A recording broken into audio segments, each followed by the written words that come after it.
Hey guys, it's Rich with your Monday Spot and Pagan Perspective. This week we're talking about rewilding witchcraft. The article in discussion this week and the author's name and all that stuff is going to be in the bottom bar, along with the person that actually uh, posed the question. Um, excuse me. Now, I am doing this on my iPhone, so it's going to be a little shaky.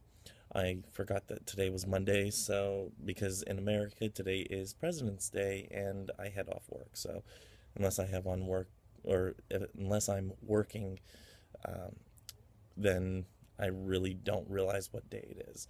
So anyway, we're talking about rewilding witchcraft.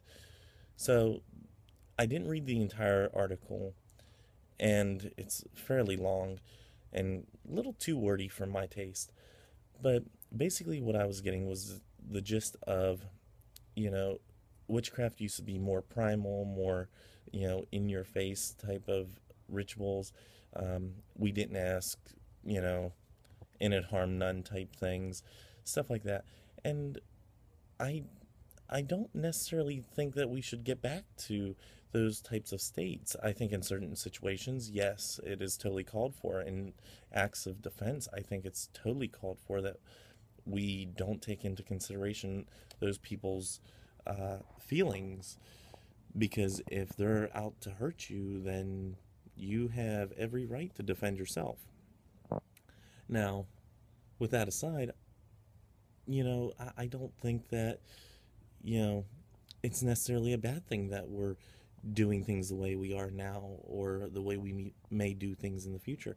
I think along with everything else that changes in life, the cycles that humanity has gone through and such, that we as pagan practitioners dealing with magic and witchcraft in general, I think we need to evolve with the times too, not only with regards to the nature around us or um, our habitat setting, whether you be in a city or in a country.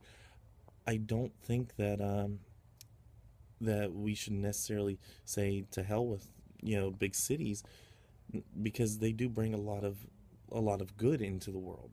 They provide homes and they provide jobs, so I don't necessarily think that's a bad thing.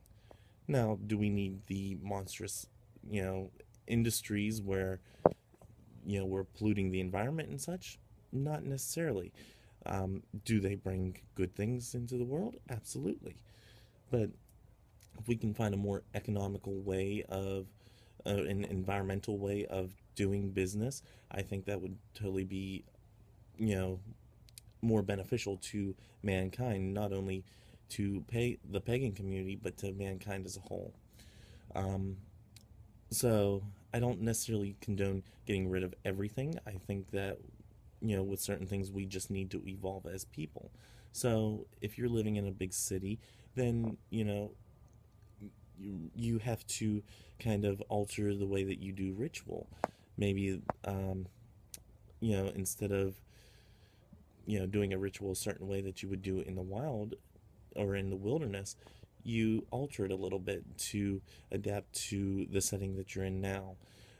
I know Christopher Penczak, I believe, did a book called Urban Witchcraft. I believe it was Christopher Penczak that did that. And I've read some of the pieces of the book. I didn't make it through the entire book. But, as with any of his writings, it's, you know, pretty easy to read.